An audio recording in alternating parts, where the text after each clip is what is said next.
Good afternoon. Good afternoon. We are here, and once again, it is our great pleasure to be in your reality.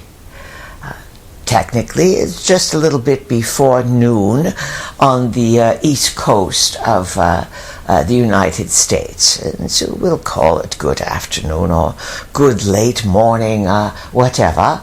It is a Monday, October 2024. That is the correct year, unless the time jumpers get in and change things around, or you never know when RT Intel starts playing with things. But for the moment, that's the locator point. In the USA, it used to be called Columbus Day. And many of the traditionalists are saying it's Columbus Day. And it's Columbus Day was, let's say, anchored in by the time when Columbus discovered the Western world. So remember, he set out in 1492. He was funded by Queen Isabella and King Philip. There you have it. And what did he have? The Nina, the Pinta, and the Santa Maria. And he set sail, daring the idea that the world was flat. There's a lot of people who still think the world is flat today. Well, you know, they spend too much time on those deadly devices. But anyways, this is the commemorative. Many people are off. Mr. Khan, as you heard him say hello, he's here. He's having a holiday, once again, in from the frontiers of the USA. So, then the holidays now change to Indigenous Peoples Day. That's a good change for it. If you live long enough, friends, you'll see that things are changed. And people say, what? We used to celebrate this great commemorative on this day, or this person's birth or death, or this discovery, or this great religious commemorative, and then some renegades come in, or some marketers, or whatever, and things change. Things change in the 3D world in terms of your place in time. And of course, you have a presidential hopeful in the USA who's obsessed on this idea of this significance of the passage of time, which is very tricky. That is the person that we've called Kami Kamula, or that ambiguous, magical Camelot. Yes, the ultra candidate that appears to be, quite a puzzlement. And yet she is able, with her invisible powers, to cast all kinds of magical fairy dust and pixie dust and out and out techniques to hypnotize people, not just to market and to entice, but hypnosis is involved. Perhaps we'll get more into hypnosis, but perhaps we'll leave it for another time, because Mr. Khan and our vehicle were discussing, yes, a series on mind control is going to be in the works. And of course, hypnosis is one of these sort of magical, but invisible, so to speak, operational tools that can open all manner of doorways and portals into the invisible world.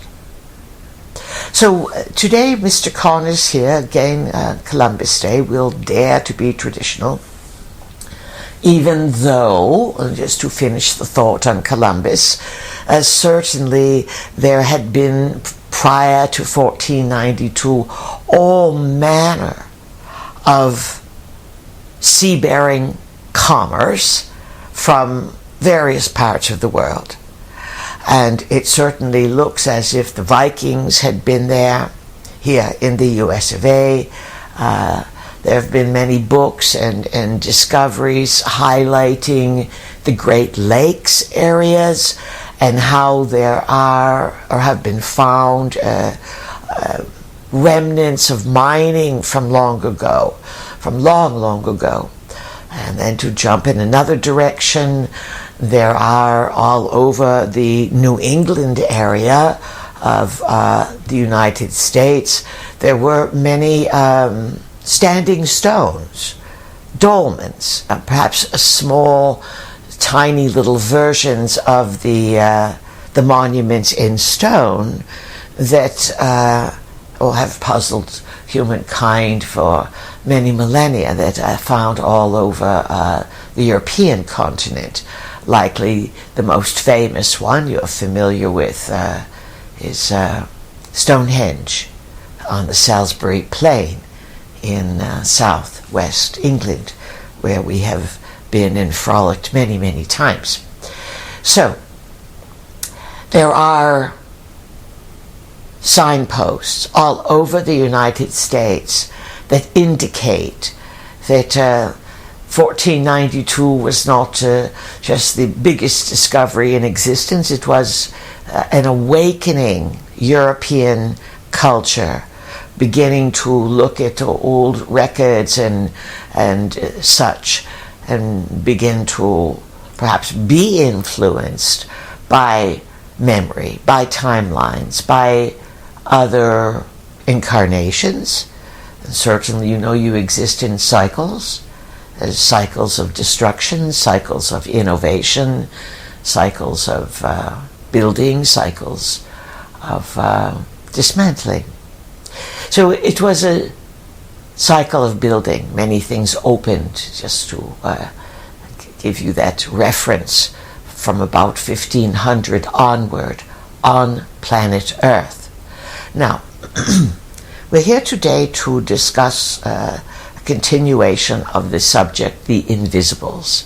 We did part one a number of weeks ago, and we are going to now do part two of Les Invisibles. That would be the invisibles. Last time we talked about all kinds of things that would be invisible, that could have an effect on you. Gravity's invisible. You have the electromagnetic spectrum. Your emotions are invisible. There can be things that are invisible that can be of great benefit to you. There's people who have a great belief in good angels, good forces that help you out, that guide you. There's a great belief all over the globe in ancestors, those who are deceased. They are long gone, yet cultures from around the world hold great reverence to the presence of these invisible ancestors. But today we are going to dance with Mr. Kahn into the subject of the hitchhikers. Last time Mr. Kahn brought up schizophrenia, and remember, there are many ways to interpret reality. Many ways. And just as you have two hemispheres in your brain, right and left, and each hemisphere is connected to the opposite side of the body. So the right hemisphere in your brain would be more intuitive and creative and artistic and spacey, and it would connect with the left side. The left brain would be rational, analytical. It would connect with the right side.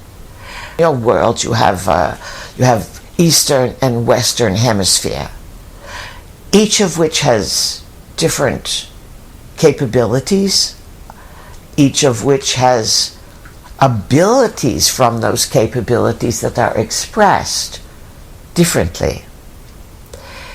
Each has different imprint in the land. Whatever land you live on, whether you live there or whether you travel there and spend months or years, or whether you are born someplace and you migrate to another, the land of your ancestors and the place where you are born, you have a deep connection to it. Now, the Western Hemisphere, one could say, developed and revered the left brain, the rational, intuitive, how can we fix this? What does this mean? And just because you can fix something or come up with, well, this is what this means, we can draw this dot here, there, and everywhere. Many things that have been rationalized, so to speak, have been disproved once the significance of the passage of time has enlightened you. And you've all heard about nothing like rear view vision. If you're smart enough, you learn how to learn from what you have accumulated in this lifetime. Because in this lifetime, in general, you are going to be able to have some memory of your experiences. If you have, from this lifetime, big gaps in continuity of memory, it would be an indication of some manner of trauma. We're going to talk about trauma today and how it is deeply connected with the invisibles, and the version of the invisibles today is going to be about those who attach themselves to you. And there are books, we have books to reference. Mr. Khan has been prepping, he's getting his notes all ready, and our vehicle always does a smudging, and for herself a stretching and a gonging, and there's always a game board, what we taught our students to do, an energy machine. Yes, it is good to understand, friends, that everything is energy, and that you do live again and again. These are words. Some of you laugh and say, oh, I know I live again and again. Others say, well, it's foolishness, or there's no proof, or there's a resistance. Because you see, once you open the memory portals, some children are born with those memory portals and open, and they'll say to their mom or their dad or a sibling or relative, I used to be your mother. Or they'd come up with something. Often children under the age of 4, if they've not been damaged with the deadly devices, used to be, they'd come out with all kinds of memory. So, in order to further your understanding of any of your dilemmas in life, whether they be 3D dilemmas, things that repeat themselves, patterns that you seem to be trapped in the same old thing, there's always a lesson.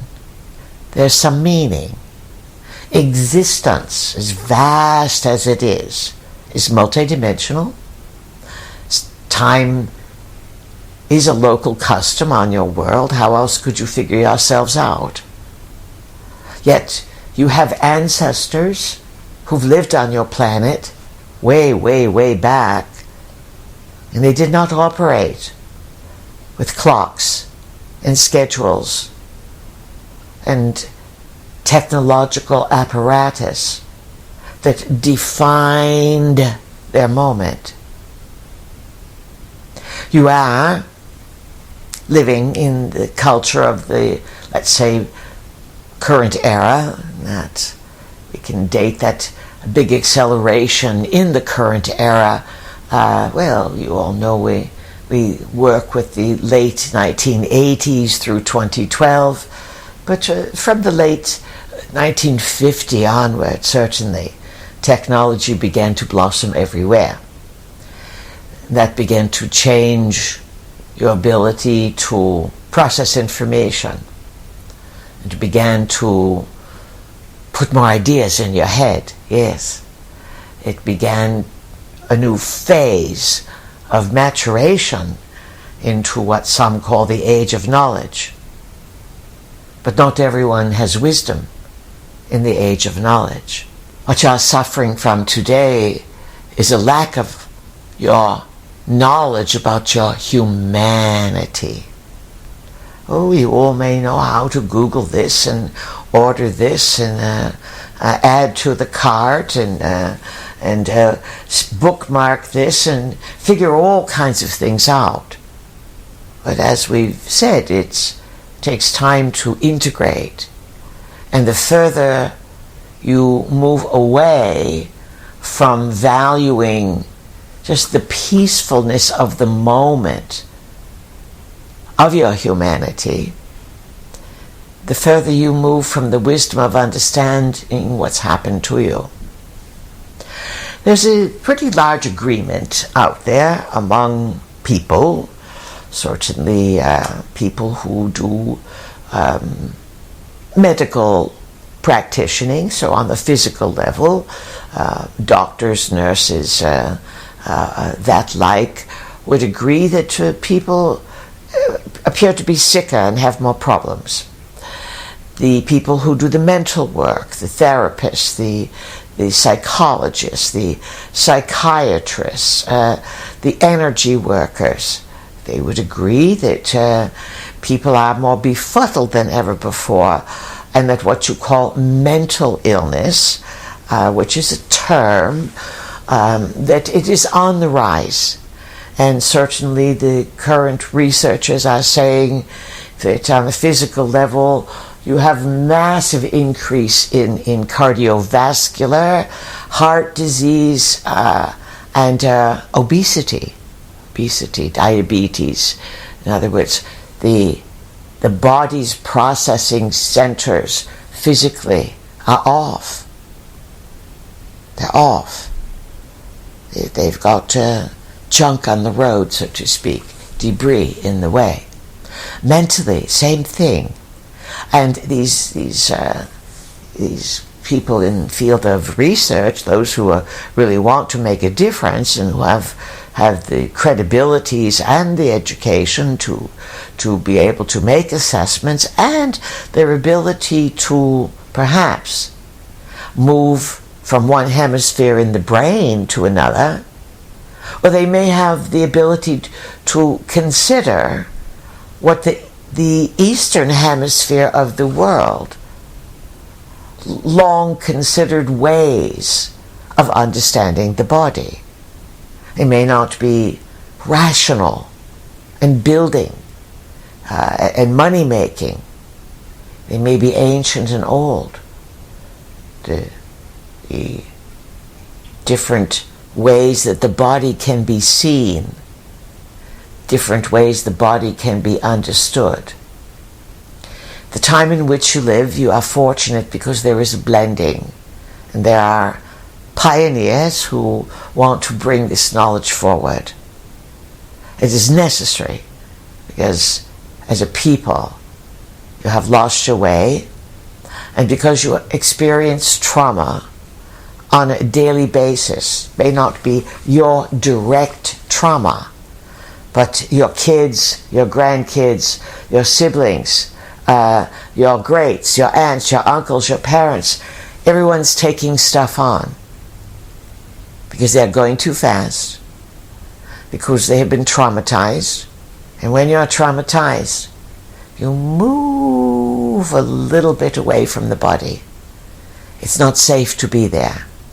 So you develop a neurological sort of escape mechanism, and built into the highway of information, the nervous system, you sort of build exits. And whenever you sense on a neurological level, ooh, this might be too heavy, or this reminds me of something, you exit. You get off the nervous system, and you exit into today what you call a distraction, a diversion. Anything to stay within the nervous system and to deal with anything that sniffs and smells like, this is too much for me, I can't handle it. This reminds me of when I experienced previous trauma. Sexual trauma at a young age is one of the most devastating. War, extremely devastating. Any manner of violence, any manner of tyrannical fortitude on people who are helpless, children, prisoners. You know, you remember. This creates trauma. Trauma, again, can create amnesia so that you block it out. It can create an exit from the body. Whoops, the nervous system will just build an exit ramp here. This is dangerous. I don't want to keep going with this because it reminds me of a previous trauma that I had when I was a little kid. And I really just jumped out of my body back then. So trauma creates amnesia, creates a desire or a built-in shock absorber to bounce out of the body like you're on a trampoline. It also activates psychic abilities, but it also creates a hesitancy to sort of put your toe back in the water and to step back in. Now, the extremes of this came out of, as we've covered, World War II, Nazis bringing trauma-based mind control. And that we will talk about in the mind control series. But it was known that those no-goodniks from the Nazi era, they traveled the more esoteric parts of the world, or the ancient world, and it was known that the Egyptians used trauma-based mind control.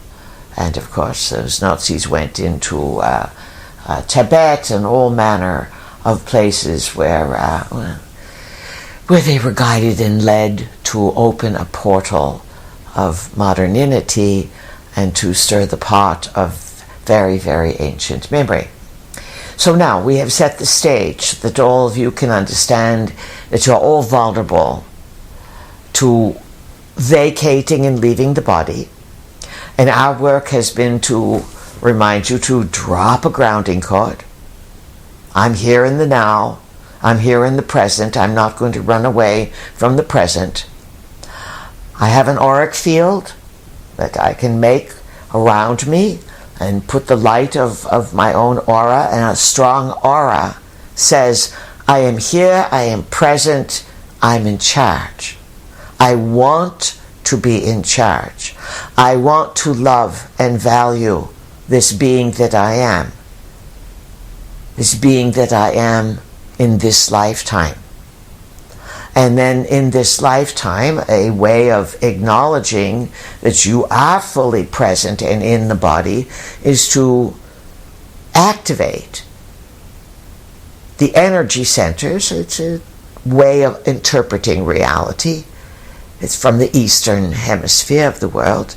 And you work with the chakras, these portals or doorways of energy.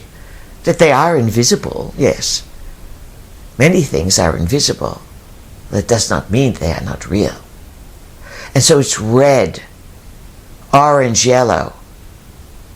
These three chakras are your body chakras. This is where you are, the survival. Who am I? Red, how can I survive?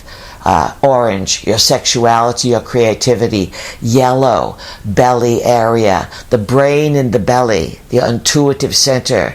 It's where you feel power or you feel powerless.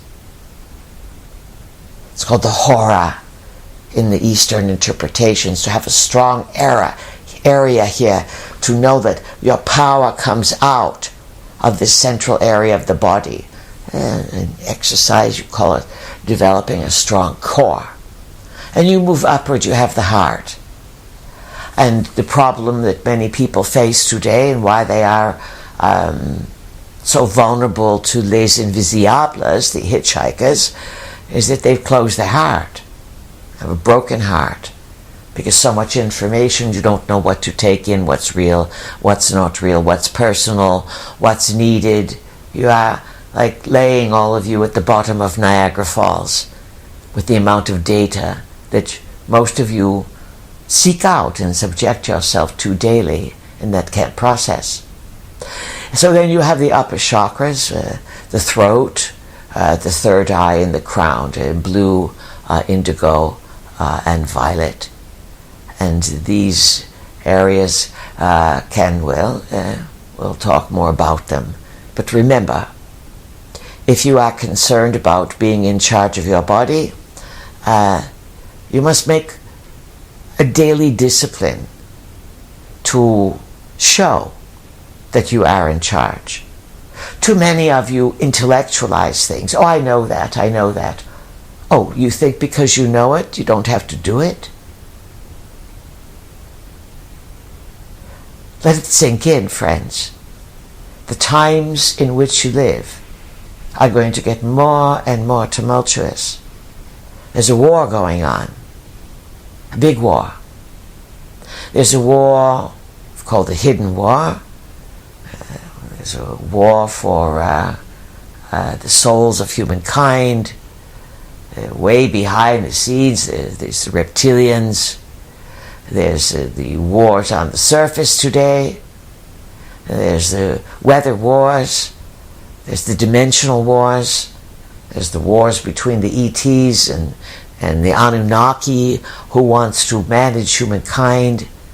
And there's the war between the human stalwartness, your humanity, your spirit, your valor, your courage, and the lack of understanding of who you are and how you are constantly subjecting yourself to vacating the presence, and vagrants move in. How do you know the vagrants are there, the hitchhikers are there? In general, you would know or have a feeling in yourself or watching others. We call them hitchhikers, and some of the practitioners call them hitchhikers as well, and we put them into the category of the unquiet dead, those who died for one reason or another and don't know where to go. That's a big subject. And then there's the mischief makers, who like to steal the car at night and drive it and create all kinds of mischief. And then there are the out and out demons, who will operate on the extremely dark side. The Epsteins, the Ditties, the flagrant disregard for life and the desire to entice people into violent acts or to get people to kill themselves or to kill others. This is the very dark side of it. And you would have feelings if you were around others who were carrying even the unquiet dead. After a while, you would feel drained, because these invisibles, invisible forces, and there's all kinds of other categories in between, we're just sticking with what we've taught you. They live off of vital energy. Your earth has vital energy, and when you put your attention on it, there's a reciprocity of renewal. Your bodies are filled with chi, vital energy. This is understood in the Eastern Hemisphere. In the Western Hemisphere, chi is, what is this chi nonsense? So, not to make one side of the brain or one side of the world better than another, but you need both. You need to accept that you have a side of yourself that can analyze, and that needs to know how to work a saw, use the wrench, the screwdriver, the whole thing. But then there's also the side that says, what's my intuition telling me? So now, you know the categories, and one of the signs that others around you are having these problems One of the main across-the-board characteristics is after you spend time with them, you're not energized, you're drained. You feel frustrated, you're drained. Even on the phone, you can feel drained because the entities are looking to suck chi. That's number one. They live off your vital energy. Your vital energy is aroused at the base of the spine. The Eastern traditions teach you about Kundalini, the base of the spine, raising the Kundalini. Some traditions say that around the age of 37 to 42, when Uranus, the planet Uranus, is opposite where it was when you were born, there is a spontaneous activation. Some call it midlife crisis. There are many ways to look at things, and there are many, they're all helpful. But to ignore knowledge that others have spent centuries exploring is the height of arrogance, and arrogance is always an outpouring of ignorance, fear.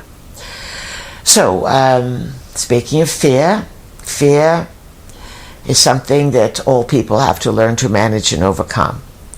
It is built in, as we've said, into the amygdala. The wah, wah, wah, wah, wah. There's a lion at the back door. There's something to be afraid of. Many people never turn off the fear alarm for many different reasons. Fear is a very, very strong emotion. These dark forces, or these lost forces, lost and dark, they are attracted to fear. Sometimes they be very dark and want you to have even more fear and do fearful things or to do bad things to others. Or sometimes if they can keep you in fear, then you'll keep them around, and secretly they make a deal, especially with children who are in fear. I'll move in to protect you. So these are some of the patterns. It means that people across the board, they vacate the body. You are not in a cultural expression today where you get up and you go out and work in the garden. You have to be in the body. Many people can drive a car and not even be in the body. You know that. You've all done it. So, there can be emotional signals from depression to anxiety, eating disorders. Well, that would be physical. Depression, anxiety, quirky kinds of obsessive compulsive, any of the what you call emotional disturbances that you don't know the source of. And then physically, these symptoms, when these beings move in, they can change, as we've said, many therapists have discovered through hypnosis now, generally, or sometimes just through reading the timelines, or very psychic people. These beings can change your eating habits. They can create and bring with them their own physical problems that they transfer to your body.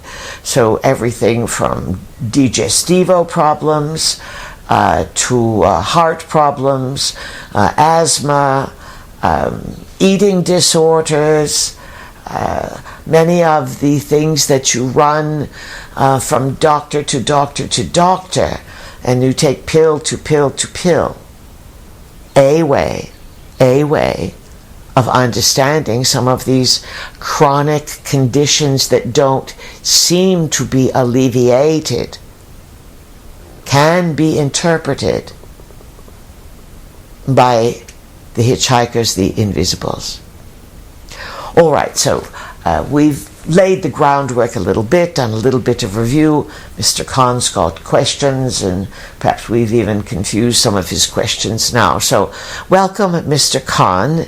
And we know that you have some points you want to make up. You've heard from some people, emailers, and that have questions. And so, well, take it away, Mr. Khan. Thank you, Pease. Pease, I was going to do something a little different today.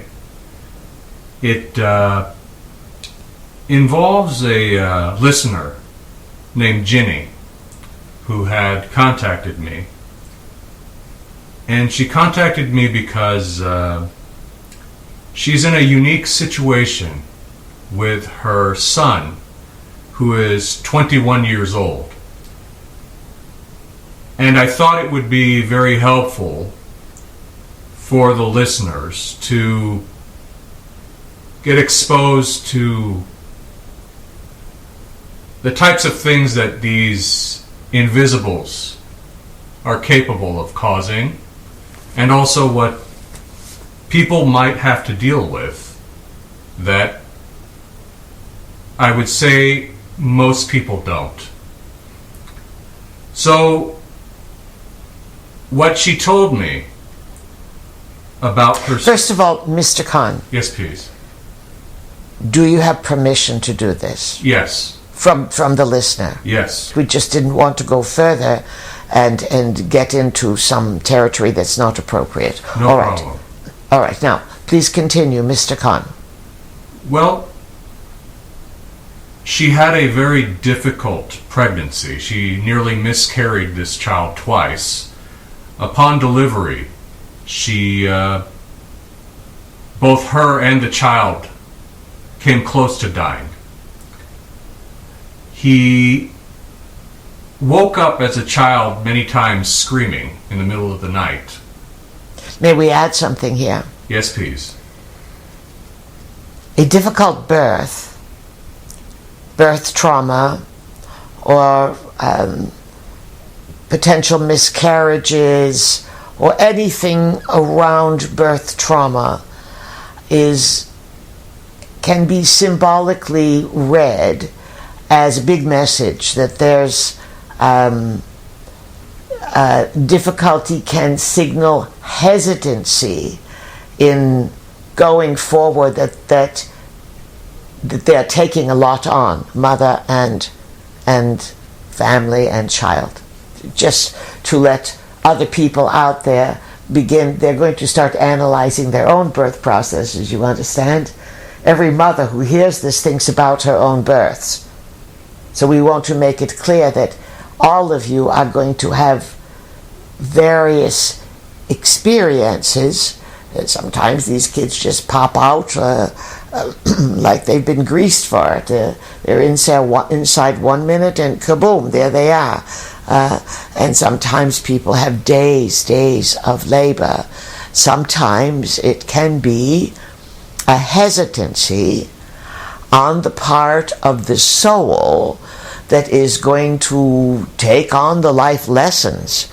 And lots of times a soul can agree to be born and then back out, chicken out, as you would call it.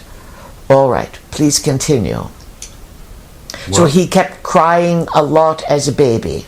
Yes, he would, perhaps as a younger child, he would wake up screaming, but the child was born, he has intellectual disabilities. He is also autistic.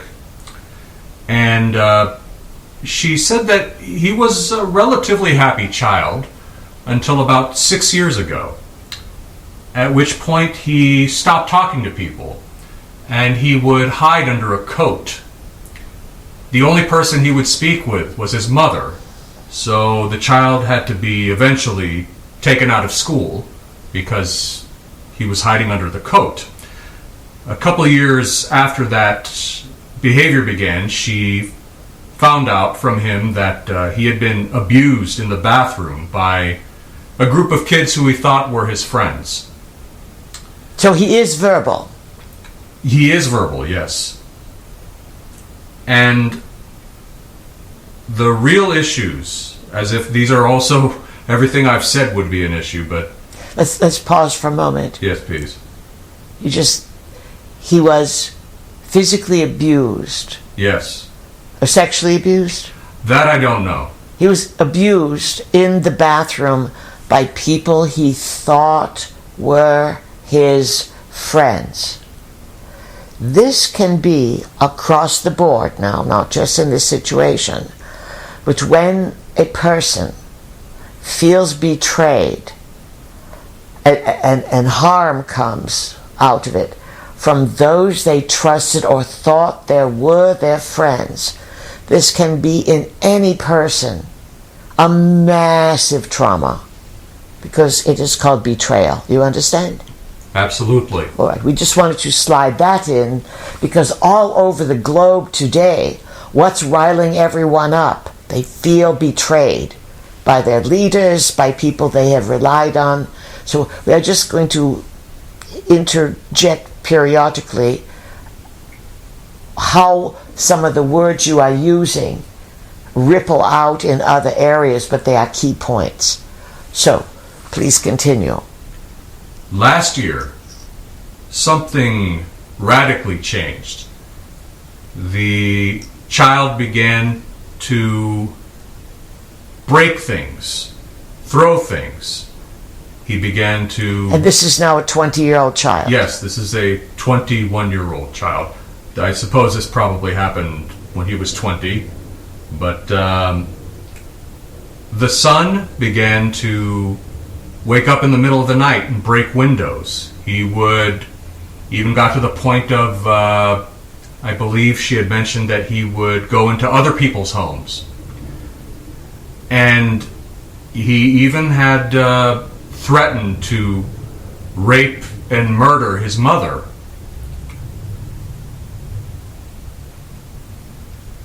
Of course, he has. He's also talked about people that aren't there. He has been since institutionalized. What she had noticed was he generally avoids eye contact, except during these episodes where he has eye contact. And what really I found admirable about this this listener, she did not have any sense of victimhood. She did not feel like she was a victim. She did not feel as if he was a victim. In fact, she made it very plainly stated that she knows that he has agency and that he has his own soul plan. But in spite of the protection that she provides for him, both physically and in the unseen realm, in his surroundings, she didn't know how someone in his situation could protect himself. What is it that we do for people in these situations that do not appear to have the ability to protect themselves or to help themselves? Here's the question. How does an individual like this protect himself? He's not capable of it. Then how does the mother or someone who is around them protect this individual other than putting them in an institution of some sort?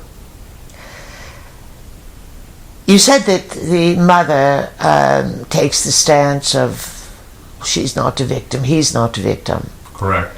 She is, in her own capacity, providing an opportunity for a very, very conflicted and pain-carrying soul to enter reality and to take on, well, let's just say, what do we always say to people? What you do comes back to you. Absolutely. It's inescapable.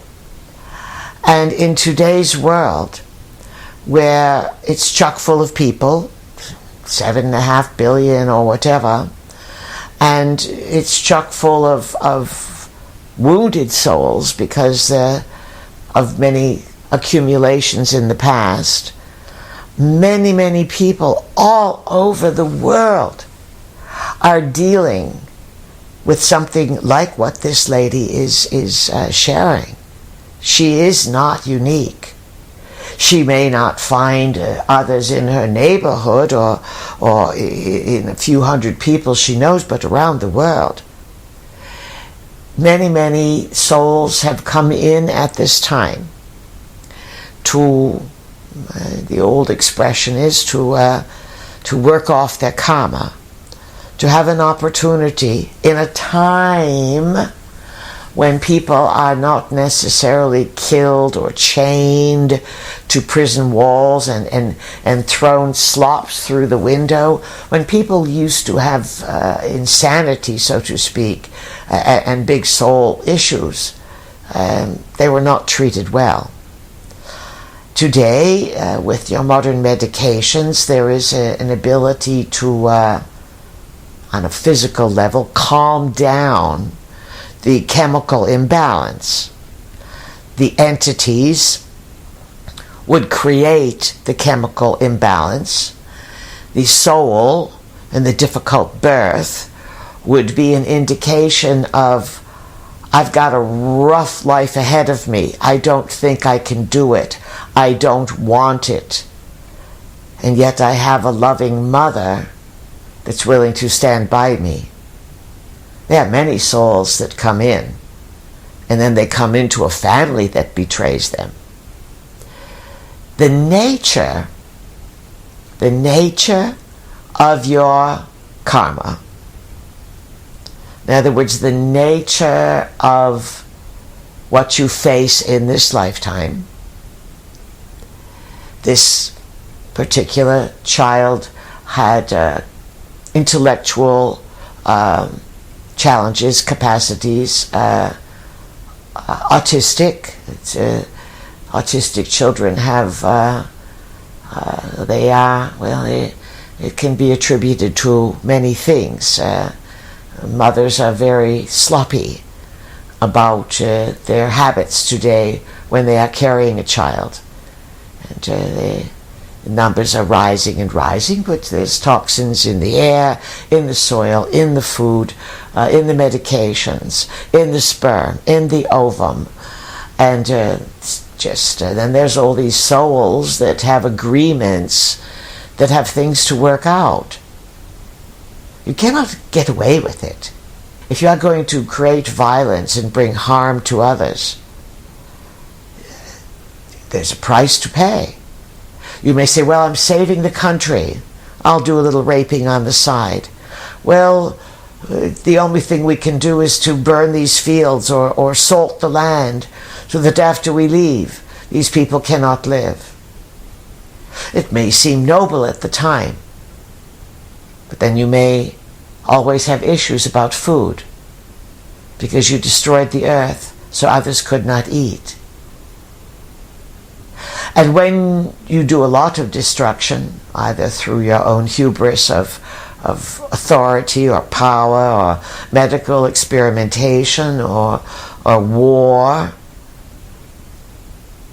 all the things that create harm to others, you are the others. When you harm another, you harm yourself. We believe in the Mayan tradition. It's I am another you. This is what the principle is founded upon.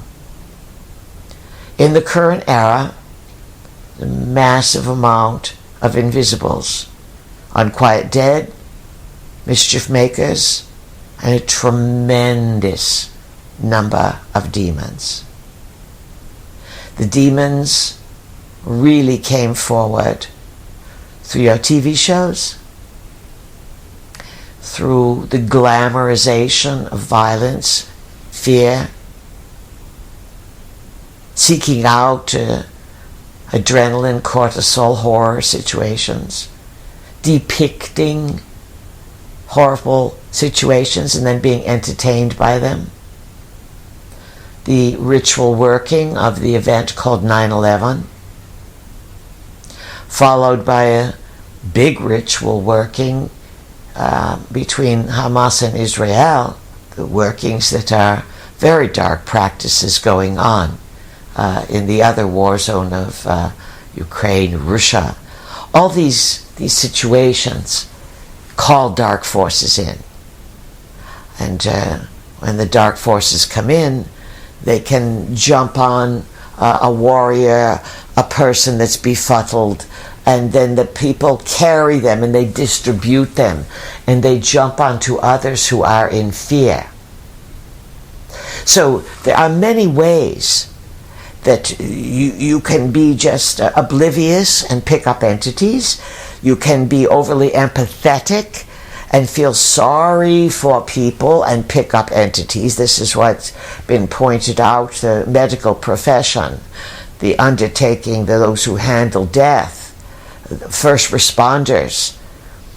All of these people later on can suffer physical and mental befuddlement because there's no spirit releasement therapy. Before we get to that, let's give you another question here, or comment. As heart-opening as it is, when you feel sorry for people and you want to alleviate their pain, or you defend them because they are helpless and they are innocent children. Children are innocent when they are born and they need to be protected. But they have a whole Encyclopedia Britannica of books that they bring with them that their soul must work out. Sometimes they are great inventors. Sometimes they bring upliftment to the world. Sometimes they are charming. Sometimes they are seductive. But each of you create situations. You magnetize situations to your lives that your soul needs and requires for its balance. Remember, when you are playing with the field of existence, the game board, the black and white, when you are dealing with dark forces and light forces, it's all about balance. It's not about eradication. If I nuke you or destroy you or then it's gone. You're not going to be able to do that. Our vehicle was explaining to you that she had spent a number of trips in Bali. And what she said, that it was a very unique culture. And many of our listeners, perhaps you've been to Bali's, perhaps some of you went with us on a number of our journeys there, our power place trips of conferences and gadding about Bali. One time there was a jaunt over to Java there. We'd had a good time before the deadly devices, of course, traveling the planet with stalwart seekers. But nonetheless, the Balinese understand that there is light and dark. And they understand that you cannot eradicate and destroy. Otherwise, it's an endless destruction. But the dark must be appeased and sort of put away. And the dark forces, the gift is that they make you more aware of the importance of beauty, of balance, of doing good. The more you do beauty, balance, and you make a pleasant, beautiful environment. Think of the classics of the classic architecture and sculpture of Greece, of Rome. They began to understand the importance of beauty rather than just war and ugliness.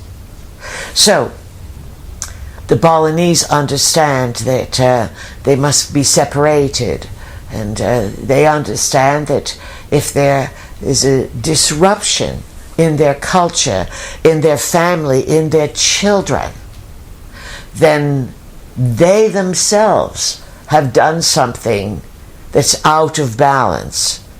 And then they will do situations, and they will do offerings, and they will do ceremonies, and they have protection of their children. We believe it is Bali and perhaps other cultures where they do not permit their children to put their feet on the ground for the first year or something. They are always held. They are protected. They are cherished. They are not spoiled. They are not overindulged. It is understood that as human beings, the innocence of childhood must be revered, so that that child is not left alone, so that child is not left to its own devices, bombarded with electronics or filled with toxins.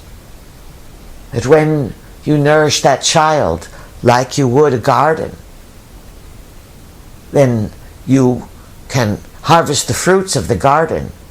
When you nourish the child, you complement the world with a worthy, gift-giving adult, not a child who grows up to kill their parents, which is all too common today. Not common, but stories like that were never heard of. And now you pick up a tabloid or listen to the news and someone's having a meltdown one place or another, whether it's schools or at home or on the streets. Lots to think about, but the bottom line is you are going to pay the price of what you have set into motion. Today, because there's so many opportunities to have a healing in the body, many of the most wounded souls from Atlantean times are in the body, and they're in a body that's not often highly functional. They are vulnerable. Many of the autistic children are those who think that they're in the wrong body. They likely brought an entity with them. And then the medical profession says, yes, we'll turn you into $1 million baby. We'll make $1 million off of you over your lifetime. If we turn you into, or convince you, we are going to turn you into the opposite of what you have been biologically birthed with. So all of this is a big, big, big, big, big karmic event, and it's difficult when people are paying very, very heavy dues on karma and they don't understand the backstory of why. A good therapist will be able to tune into a mother's pain with her children and the story of what that child's karma is. And this is true for all of you. All of you would have a greater acceptance and understanding, and you would have more confidence and humility, both needed, if you understood the karmic situations behind all of your own dilemmas. Our vehicles had many, many, many, many regressions, many sessions. She has looked at many avenues of her own karma. And once you can do that, you can understand where you've been in the lines of time. It can help you have greater choice about where you are going, while you're all still managing the light, the dark, and a biological body that's filled with all kinds of ancestral programs. So, what else? Well, Bees, I thought you might want to discuss the removal of entities. The releasement. Yes, the releasement. The releasement. We have some tools at our disposal. There are people that have studied this, and there are practitioners in this area. Yes. We have the book titled Remarkable Healings. That is by the Dr. Modi, yes? Yes, Dr. Modi, M-O-D-I. Modi. And she is a psychiatrist. Correct. We believe. And, it's fascinating. So remarkable healings. Now, we are going to cover a few books now, Mr. Conwell. So write these things down, folks. Look them up. Last time we talked about Edith Fiore, Unquiet Dead. Her work was in the 80s through hypnosis. And one of her big discoveries was that these hitchhikers could change your sexual orientation. Now, Dr. Modi, when the chemical stuff didn't work, she began to do big exploration, but it is important to understand remarkable healings. In other words, people who have struggled with these situations, finding the right therapist can lead you to remarkable healings, because what the therapist is going to do with you is to, in plain terms, depossess you. Remove entity removal, entity detachment, depossession, exorcisms. These are all the same thing, and there will be many techniques. What works for some might not work for another. But in a person that is struggling, that does not have mental capacity issues, a person that is not autistic, a person that's cognitive but just possessed, the bottom line is, we've said this for years, you're going to have to change your behavior. This is why people go to rehab. That's another subject, why they join Alcoholics Anonymous, because these organizations know that if you stop doing the addictive behavior, then you are not throwing open house party for the entities. But the addiction is a cover-up. The addictive behavior is a cover-up for some kind of trauma, and often sexual abuse. Sexual abuse is a root cause across the board of entity possession, of people feeling I'm not worthy, I'm not good, etc., etc. All right, so Dr. Modi, and do you have a comment or anything to make about her work? Her work is in the book that she wrote. It's primarily it's a big fat book. It's a very big book, and it's primarily case studies, if I recall correctly. Yes. It's been a couple of years since I've looked at it. And often all of these books we are going to recommend, what these therapists, doctors are doing, they are case studies. They're showing you what came through the door in their practice, what they were challenged to figure out, and many of them did not say, hey, all right, I'm opening the door, depossession clinic.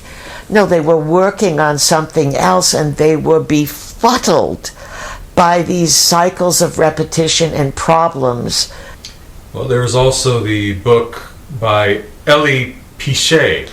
Ellie Pichet, yes. Hitching a Ride. She's done some very, very good work, and she's available for phone consultations, in-person consultations.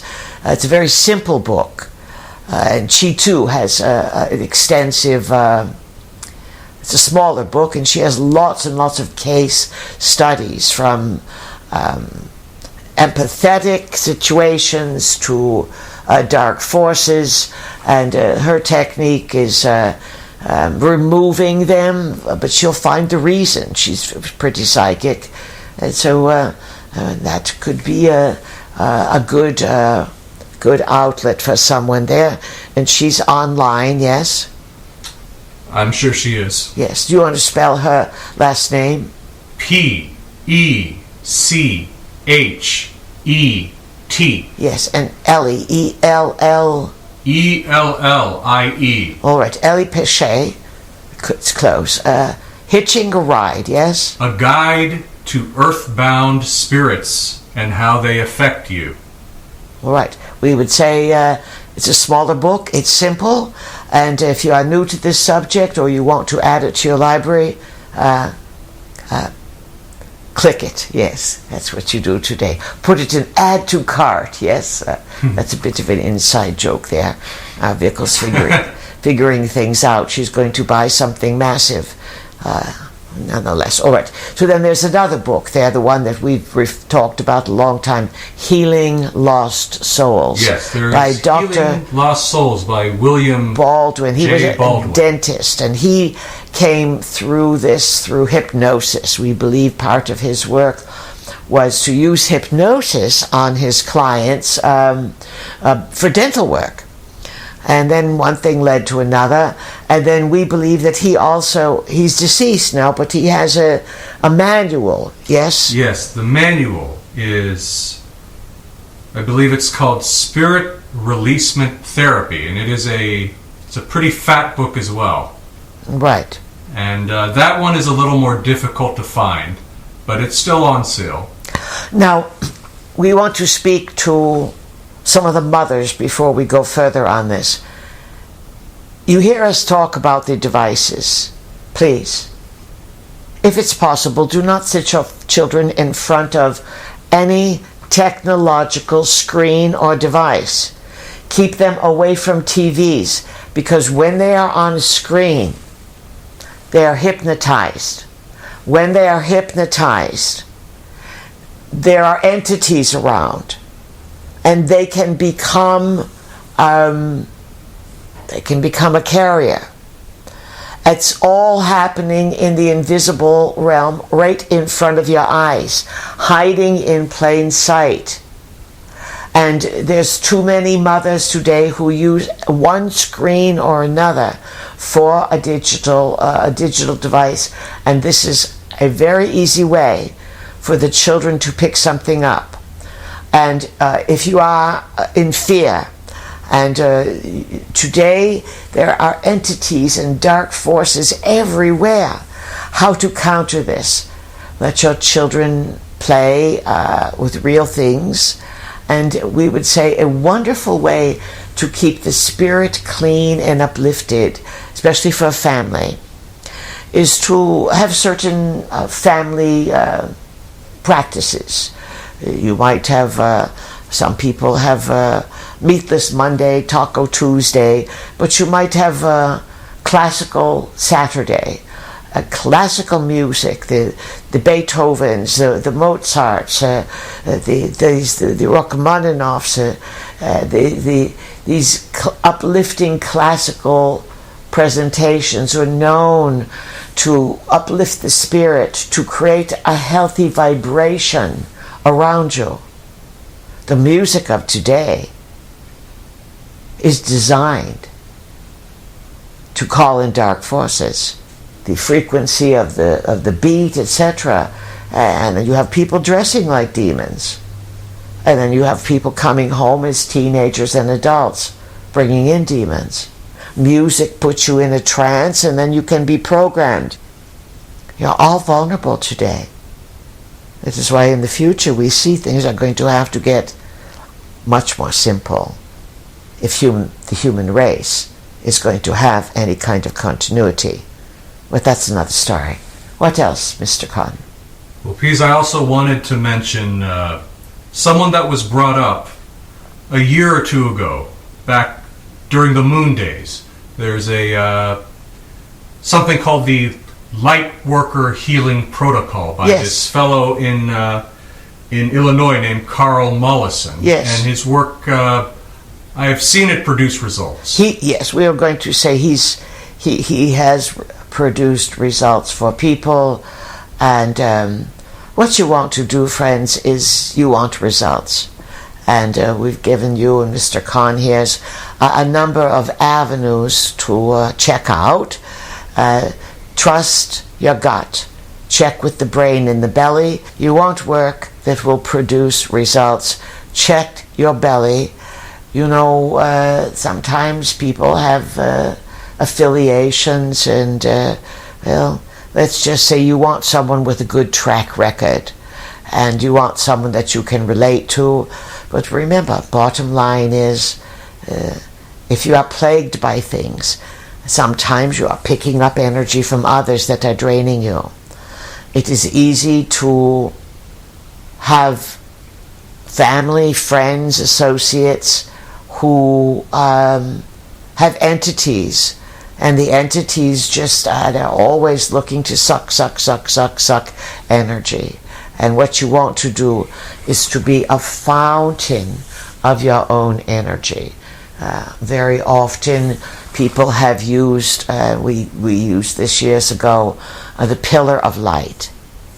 And even though the light can be absconded and used to trick people, the old blinded by the light, there is a certain affiliation, a comfort towards using the vibration of light. Many affiliated with love and the divine creation, etc. And so not only can you use the auric field of making sure you have a good, solid, egg-shaped aura. You want to check it every day. Again, do not fall into hubris where you think, well, I know all about that, so I don't have to do it. It is very easy to pick stuff up today, especially if you have suffered from fear, insecurity, big trauma, ongoing trauma.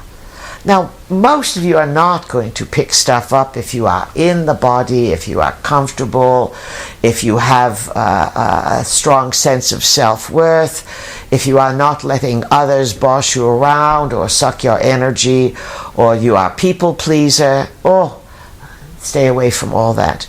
But still, there's forces afoot. Keep the picture of a strong, golden egg-shaped aura.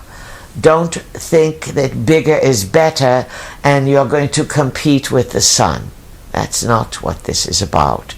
You want to keep yourself with some humility but some confidence, and understanding that no matter how much you think you know, there's a lot more to learn that's going to unfold around the corner. And well, let's see, we know that people always wait for some cool reports. We'll give a quick one at the end, but we'll give you a chance to tidy things up here. Something else to say, Mr. Khan? Well, Pease, I have, it's early in the day, and I have more than enough material for a part 2 if your vehicle is up for it. We could take a recess. Oh, and then come back for part 2. Well, it would be part 3. Oh, absolutely. But part 2 for today. All right. Yes, we can do that. Now, let's give a pigeon report right now, and then we can take a recess and continue, because you have much more to say, yes? Yes, I do. All right. So, let's see now. We know everyone is just waiting. When are the peas going to do the pigeons? OMP, oh my pigeons, where are they? Well, we've been covering, as you know, political angles, and things are quite in turmoil. And so we'll see if we can tune into what's going on. So let's take it away, guys, from the halls of secret Washington to the shores of Italy.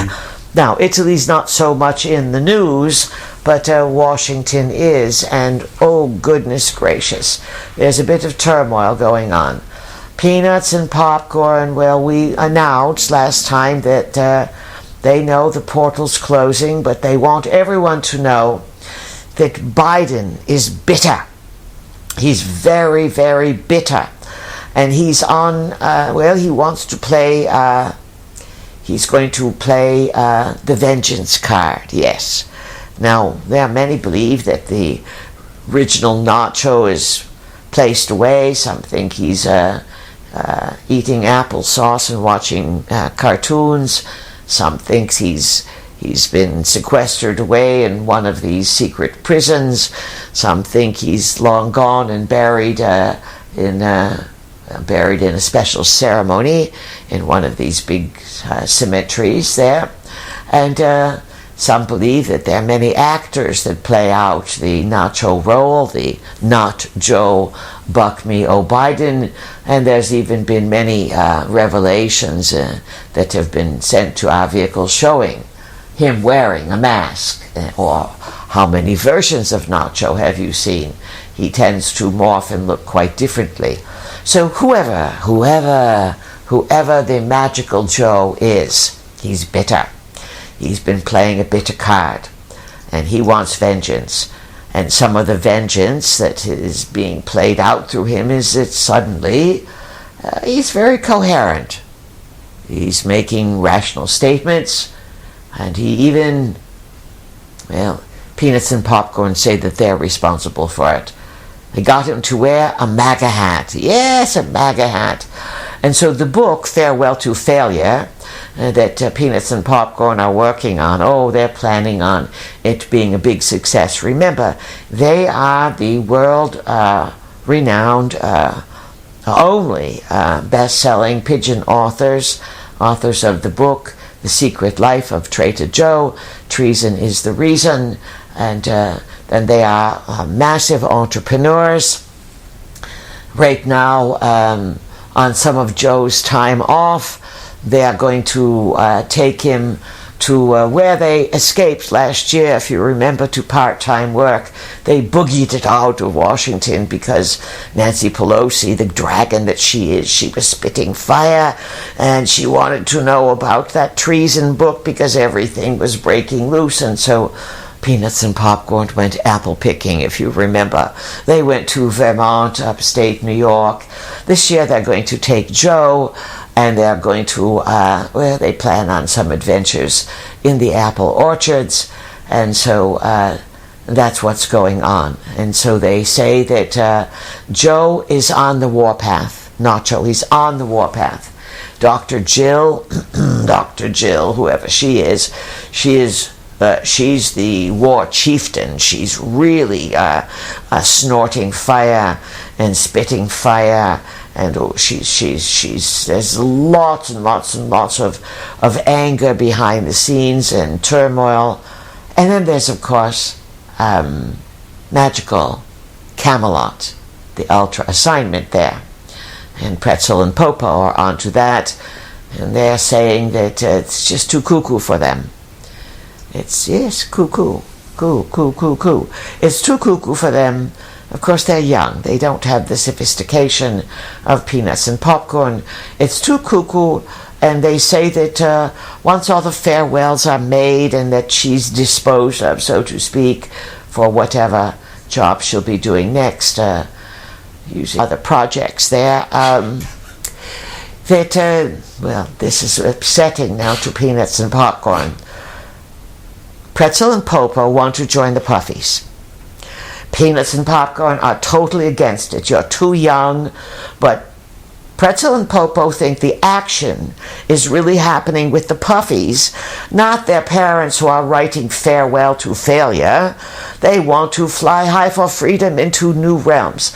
So it looks like there's some family problems, there's some insurrections, there's some coups, of course, and there's knee problems and mask problems, and from the halls of secret Washington, friends, there's insider reports, and there'll be more later from the other pigeons. They have much to bring in. So Mr. Khan has suggested that we continue. He's got plenty to talk about, so we'll give our vehicle a little recess, and then we'll come back for part 2 of today, and it will be part 3 in the sequence. So buckle up and hang in there, friends. Create the best.